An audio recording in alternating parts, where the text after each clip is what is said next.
يا أيها الذين آمنوا لا تتخذوا الذين اتخذوا دينكم هزوا ولعبا من الذين أوتوا الكتاب من قبلكم والكفار أولياء واتقوا الله إن كنتم مؤمنين۔ اے لوگو جو ایمان لائے ہو، تمہارے پیشرو اہل کتاب میں سے جن لوگوں نے تمہارے دین کو مذاق اور تفریح کا سامان بنا لیا ہے، انہیں اور دوسرے کافروں کو اپنا دوست اور رفیق نہ بناؤ۔ اللہ سے ڈرو اگر تم مومن ہو۔ وَإِذَا نَادَيْتُمْ إِلَى الصَّلَاةِ اتَّخَذُوهَا هُزُوًا وَلَعِبًا ذَلِكَ بِأَنَّهُمْ قَوْمٌ لَا يَعْقِلُونَ۔ جب تم نماز کے لیے منادی کرتے ہو تو وہ اس کا مذاق اڑاتے اور اس سے کھیلتے ہیں، اس کی وجہ یہ ہے کہ وہ عقل نہیں رکھتے۔ جب تم نماز کے لیے منادی کرتے ہو تو وہ اس کا مذاق اڑاتے اور اس سے کھیلتے ہیں، یعنی اذان کی آواز سن کر اس کی نقلیں اتارتے ہیں، تمسخر کے لیے اس کے الفاظ بدلتے اور مسخ کرتے ہیں اور اس پر آوازیں کستے ہیں۔ اس کی وجہ یہ ہے کہ وہ عقل نہیں رکھتے، یعنی ان کی یہ حرکتیں محض بے عقلی کا نتیجہ ہیں۔ اگر وہ جہالت اور نادانی میں مبتلا نہ ہوتے تو مسلمانوں سے مذہبی اختلاف رکھنے کے باوجود ایسی خفیف حرکات ان سے سرزد نہ ہوتی۔ آخر کون معقول آدمی یہ پسند کر سکتا ہے کہ جب کوئی گروہ خدا کی عبادت کے لیے منادی کرے تو اس کا مذاق اڑایا جائے؟ قل يا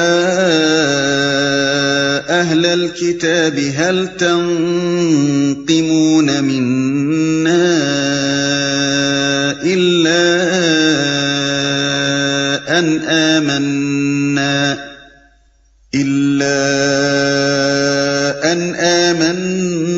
بالله وما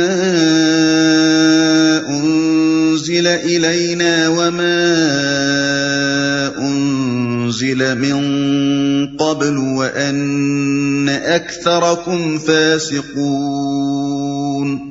ان سے کہو اے اہل کتاب، تم جس بات پر ہم سے بگڑے ہو وہ اس کے سوا اور کیا ہے کہ ہم اللہ پر اور دین کی اس تعلیم پر ایمان لے آئے ہیں جو ہماری طرف نازل ہوئی ہے اور ہم سے پہلے بھی نازل ہوئی تھی، اور تم میں سے اکثر لوگ فاسق ہیں۔ قل هل أنبئكم بشر من ذلك مثوبة عند الله من لعنه الله وغضب عليه وجعل منهم القردة والخنازير وعبد الطاغوت أولئك شر مكانا وأضل عن سواء السبيل۔ پھر کہو کیا میں ان لوگوں کی نشاندہی کروں جن کا انجام خدا کے ہاں فاسقوں کے انجام سے بھی بدتر ہے؟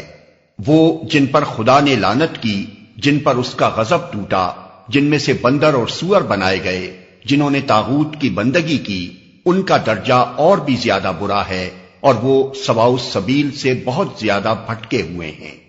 لطیف اشارہ ہے خود یہودیوں کی طرف، جن کی اپنی تاریخ یہ کہہ رہی ہے کہ بارہا وہ خدا کے غضب اور اس کی لعنت میں مبتلا ہوئے۔ سب کا قانون توڑنے پر ان کی قوم کے بہت سے لوگوں کی صورتیں مسخ ہوئیں، حتیٰ کہ وہ تنزل کی اس انتہا کو پہنچے کہ طاغوت کی بندگی تک انہیں نصیب ہوئی۔ بس کہنے کا مطلب یہ ہے کہ آخر تمہاری بے حیائی اور مجرمانہ بے باکی کی کوئی حد بھی ہے کہ خود فسق و فجور اور انتہائی اخلاقی تنزل میں مبتلا ہو، اور اگر کوئی دوسرا گروہ خدا پر ایمان لا کر سچی دینداری کا طریقہ اختیار کرتا ہے تو اس کے پیچھے ہاتھ دھو کر پڑ جاتے ہو۔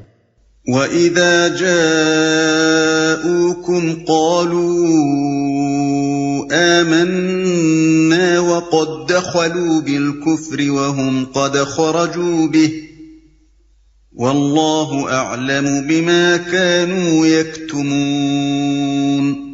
جب یہ تم لوگوں کے پاس آتے ہیں تو کہتے ہیں کہ ہم ایمان لائے، حالانکہ کفر لیے ہوئے آئے تھے اور کفر ہی لیے ہوئے واپس گئے، اور اللہ خوب جانتا ہے جو کچھ یہ دلوں میں چھپائے ہوئے ہیں۔ وترى كثيرا منهم يسارعون في الإثم والعدوان وأكلهم السحت لبئس ما كانوا يعملون۔ تم دیکھتے ہو کہ ان میں سے بکثرت لوگ گناہ اور ظلم و زیادتی کے کاموں میں دوڑ دھوپ کرتے پھرتے ہیں اور حرام کے مال کھاتے ہیں، بہت بری حرکات ہیں جو یہ کر رہے ہیں۔ لولا ينهاهم الربانيون والأحبار عن قولهم الإثم وأكلهم السحت لبئس ما كانوا يصنعون۔ کیوں ان کے علماء اور مشائخ انہیں گناہ پر زبان کھولنے اور حرام کھانے سے نہیں روکتے؟ یقیناً بہت ہی برا کارنامہ زندگی ہے جو وہ تیار کر رہے ہیں۔ وقالت اليهود يد الله مغلولة غلت أيديهم ولعنوا بما قالوا بل يداه مبسوطتان ينفق كيف يشاء وَلَيَزِيدَنَّ كَثِيرًا مِّنْهُمْ مَا أُنزِلَ إِلَيْكَ مِن رَّبِّكَ طُغْيَانًا وَكُفْرًا وَأَلْقَيْنَا بَيْنَهُمُ الْعَدَاوَةَ وَالْبَغْضَاءَ إِلَى يَوْمِ الْقِيَامَةِ كُلَّمَا أوقدوا نارا للحرب أطفأها الله ويسعون في الأرض فسادا والله لا يحب المفسدين۔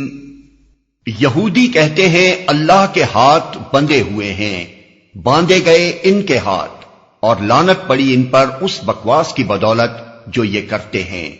اللہ کے ہاتھ تو کشادہ ہیں، جس طرح چاہتا ہے خرچ کرتا ہے۔